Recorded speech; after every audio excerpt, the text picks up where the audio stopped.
Hi guys, welcome to my Friedrich F2L tutorial on going slow and looking ahead. You're probably watching this video because you've recently learned Friedrich F2L and you've gotten a lot faster with it. But now you've hit a roadblock. You keep on practicing like you used to, but now your times are not getting faster anymore. This is the time to start learning looking ahead. Looking ahead is a basic technique that will help you get faster at F2L no matter how fast you are. Even if you consistently average under 15 seconds, looking ahead will still help you. In this tutorial, I'll teach you exactly what is looking ahead, how it's useful, and how to practice getting better at it. If you want to learn looking ahead, you should be able to solve the first two layers in under 25 seconds, including the cross. And you should be able to insert corner edge pairs from different angles. Like normally you would just do this angle here, but you should be able to do like going back over there and basic stuff like that. If your F2L isn't that fast, you should just keep practicing and you'll eventually get under 25 seconds, which shouldn't be that hard. And I'd also recommend looking at Bad Mephisto's F2L videos. They're really good. Even if you are under 25 seconds for your F2L, I'd still highly recommend looking at them. They're really helpful. Okay. So we're going to look at what actually makes your F2L slow. I have this cross done. I just randomly scrambled and made a cross. So when you're solving F2L, say I'll solve this pair. So you're solving this. I solve it back here. And when you're solving it, what makes you slow is you pause to look for the next pieces you'll solve. So it may be only 1 or 2 seconds, but you're going to pause a lot, and that will add up and make your times really slow. Okay, so here's another random scramble. Cross is done. So I'm going to solve this. So I'm solving it, and then I'm going to look for pieces. And I see this, but that took like 2 seconds. So I'm going to solve this, that one I just pointed. And then I'm going to look for pieces. This and that. And that took me a long time. And I'll look for pieces again. This goes there. Okay, so I solved it, but when I'm looking for pieces, I stopped a lot, and then that really adds up and slows you down. But what if during F2L, while I'm solving the first corner edge pair, I look at the second one while I'm solving the first one. Then when I solve the second one, I already know where it is and how to solve it, and there's going to be no pauses. That's called looking ahead. If you're not that good at F2L, you might think that's kind of hard. Yes, it's hard, but if you turn slowly, it's a little bit easier to look ahead because you have more time. Turning slower with very few pauses will result in faster times than turning fast with a lot of pauses. And turning fast and then slow, fast, slow, that's not good either. You just want to keep your turning speed at a steady pace. You can sort of compare it to like if you're jogging a long distance or something, you have to run a long distance, like, I don't know, like 2 miles. What do you think would be faster? Sprinting and then walking, sprinting, walking, or just jogging the whole way through?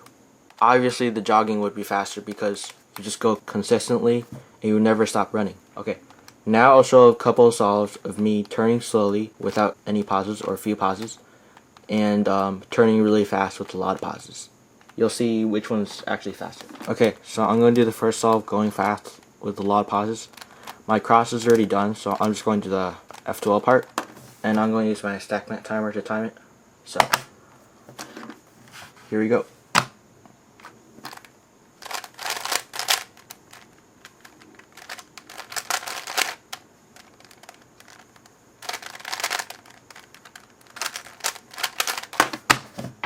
Okay, 11 seconds. Okay, so I'm going to do another solve with slow solve and a few pauses. You see the cross is done. This is the same scramble as before. This stack mat timer. So here we go.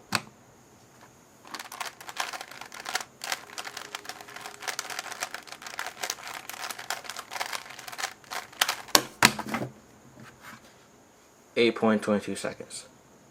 So you can see that's about 3 seconds faster than the fast solve with a lot of pauses. And I was consistently turning at the same speed. So going slow is with few pauses actually faster. So that's proof right there. Okay, now that I've told you how important looking ahead is and how it helps, I'm going to actually show you how to do it. The concept isn't really all that hard. I kind of already told you, but I'll show you again with the cube this time. So, when you're solving a corner edge pair, you should be looking at the next pair you will solve the whole time you're solving the first pair. So I have this randomly mixed up cube. The cross is done. I solved the cross first, so I'm going to just show you the F12 part.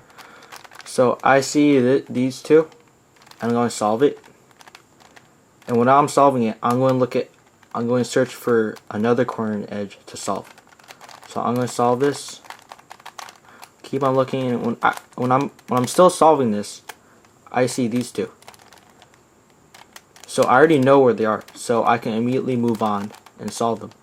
And when I'm solving this, I notice these two, and I can immediately move on to it without pausing. And when I'm solving this, I already saw this and that, so I can immediately solve it, no pauses. That's basically looking ahead. One way to practice looking ahead in F2L is to do what Dan Knights said. Dan Knights is the 2003 world champion. Anyway, a quote from him is, so that might sound a little bit confusing, so I'll just do example solve. I'm going to do a scramble. You can just look at the scramble, and you can pause the video so you can do it. Okay, so I have the scramble done. I'm just going to do the cross. You can copy what I do.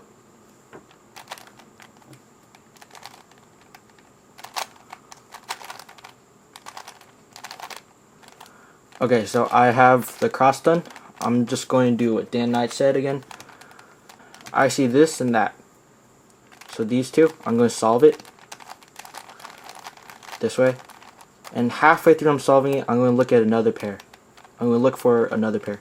I see this. I see these two. So I'm going to solve this, and I'm going to keep my eyes on these two. And I know this one's here, and I know that one's there, so I can immediately solve it. And halfway, I'm going to look through for another pair. There's this and that. So I'm going to solve this, and I can solve that. And halfway through solving this pair, I can look for another, this and that, and I can solve it. Another way of practicing looking ahead and turning consistently is to use a metronome. So a metronome is usually used for musical purposes. You can have a beat set to it, and you can use this to help your look ahead in cubing. So I'm going to set this to 60 right here. That's 60 beats a minute, so that's 1 beat per second.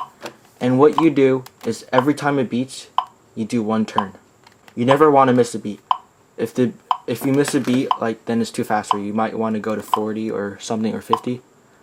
And this will force you to look ahead and to turn at a consistent speed. So anyway, I'm going to start at 60. I'm going to show you how it works. So I'm going to do one turn every single beat.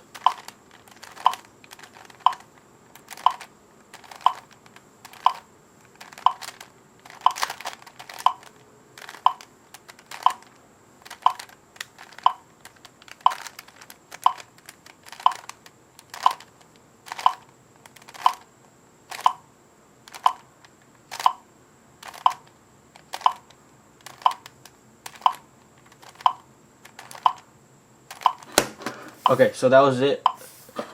It's pretty boring, but it'll help you a lot. And if you're comfortable with 60, work on for 10 or 15 minutes, then go up to 72, and then maybe 80, and then 92, and so on.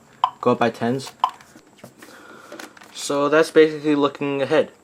Looking ahead itself is not that complicated, but it'll help you get faster greatly if you get good at it. Remember, while solving a pair, you should be looking at the next pair you're going to solve. Many times, you're going to catch yourself looking at the pair you're currently solving. You want to always force yourself to look at the next pair and turning at a consistent speed. You start out by looking ahead and turning slowly, and if your look ahead gets better, you can gradually increase your turning speed, and you have to always make sure you are turning at a consistent pace. If you follow these tips, you'll start to see improvement in maybe a few days or a week, depending on how much you practice. And you know, getting really good at looking ahead is not that easy. So you don't expect yourself to see like rapid improvement. You have to practice looking ahead a lot. Tons of practice, but eventually you'll get really good. I've also included in the description some websites where people give some more advice on looking ahead. And I hope this video has been helpful to you, and I hope you'll get faster at F2L. If you have any questions, comment below or send me a message. Thanks for watching.